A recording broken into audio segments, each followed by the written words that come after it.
The name that I gave for this presentation was Strategic Spacetime, and that name is obviously strategic. I'm going to be talking to you about spacetime. I'm going to be talking specifically, and I must apologize for this, about a paper that I'm busy finishing at the moment. It's fairly technical. I'm going to try and ease it a little bit, try and sort of elaborate around the issues. But I am going to try and, I've used the presentation actually, and I recommend this as a mode of doing things.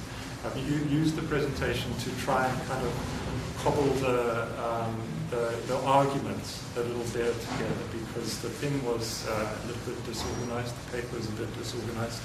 And so what I've done, I used this presentation for is really to try and elaborate the arguments in the paper. As I say, it's a little bit involved, but I'll try and talk around it as well. Now, the question here, the paper is really trying to deal with the issue that I've been busy on for a long time now, the issue of urban space, and specifically about a model of urban space that we've been using quite a lot. We're using it in Spacetime already about 5 years ago. Trying to understand just exactly what it was that we were using. The space syntax is a very important origin of some of the thinking here, but specifically a kind of interpretation of space syntax that came out of trying to understand how neighborhoods work in the first instance, but has been elaborated since then to try and understand how infrastructures in general work. Now, first of all, I'm going to do what David Harvey does. He looks at space in terms of 3 categories. I'm only going to do 2 today. I'm only going to get as far as relative space. But he looks at space in terms of 3 categories. And those categories are absolute, relative, and relational. And I've decided to use this in the paper as a strategy also for getting at the issues that I want to be talking about. And the real issue that I want to be talking about today is relationality. I'm going to be talking about relativity, but you'll see that as we get into talking about the specific model that I'm using here, the issue of relationality will emerge as well. And the strategy is also to try and, just as David Harvey does, to talk about it first of all in quite philosophical terms. So I talk about it here, absolute space, in terms of Descartes and Newton, and the philosopher of absolute space, who was Kant, but trying to elaborate from here into some notions of relationality and relativity in the first instance.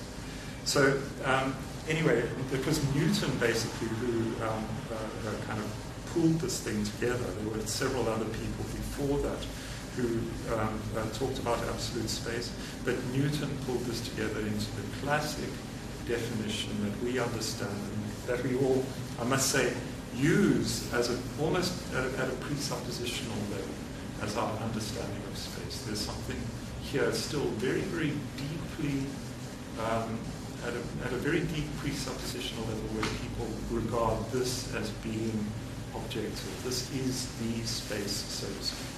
And this is about 3-dimensional space. It's about Euclidean geometry, first of all, 3-dimensional space, and 1 time dimension.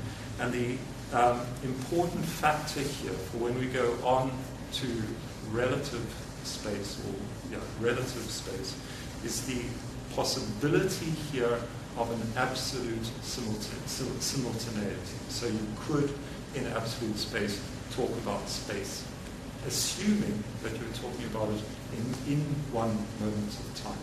That exists, that possibility exists in this kind of space. Now that was all thrown out the window, and I must say that this is perhaps one of the most momentous achievements in spatial thinking. The idea that absolute space actually has no grounds. And I mean, this is something which is generally accepted now, that we cannot think about space on its own, absolute space, with the idea of absolute simultaneity has been thrown out, definitively. Now, how it has been thrown out is another question, but the idea that we can assume that absolute space works in any way is something which, at this level at least, has been thrown out. There's a lot of talk about whether or not we can use it as an approximation, and here we get to an interpretational differences, because certain people say we can use absolute space as an approximation because, of course, relative space is only an issue when we're talking about very extreme conditions, when we're talking about speeds close to the speed of light, for example. Now, relative space grew out, I'm not going to, perhaps I shouldn't go into all the detail here, but grew out of Leibniz's atomism. Leibniz assumed that all of matter was atomic, in other words, it could be broken up into discrete particles. Those things were essential, and what relational space actually was the relations between those particles. And the space itself did not pre-exist the particles as Newtonian space did, but was a consequence of the particles. So it only came into being in the context of relations between things. Now, Einstein had a go at that, of course, as we all know, and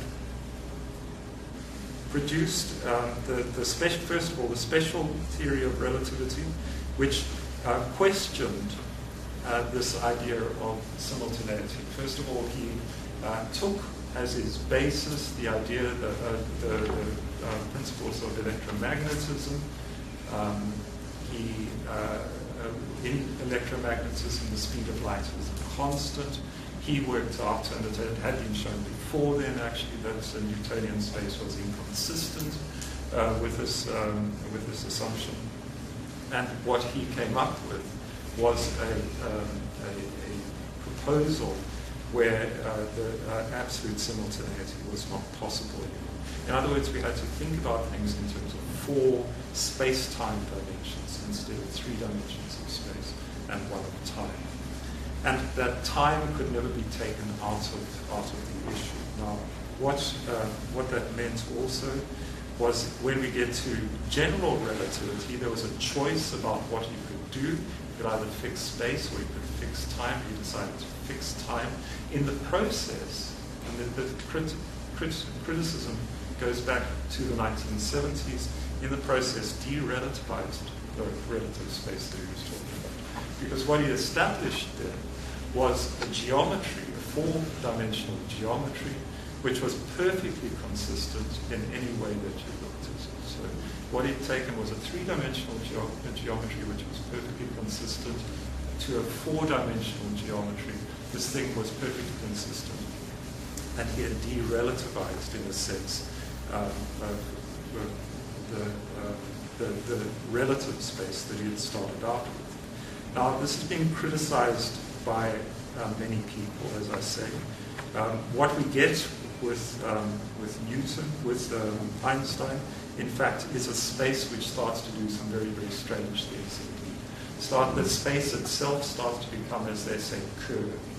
So we have a curved space and a fixed time, all right, in this situation here. In that, we can consistently hold space and time together. Because this is an absolutely consistent works, the empirical results are absolutely consistent and so on.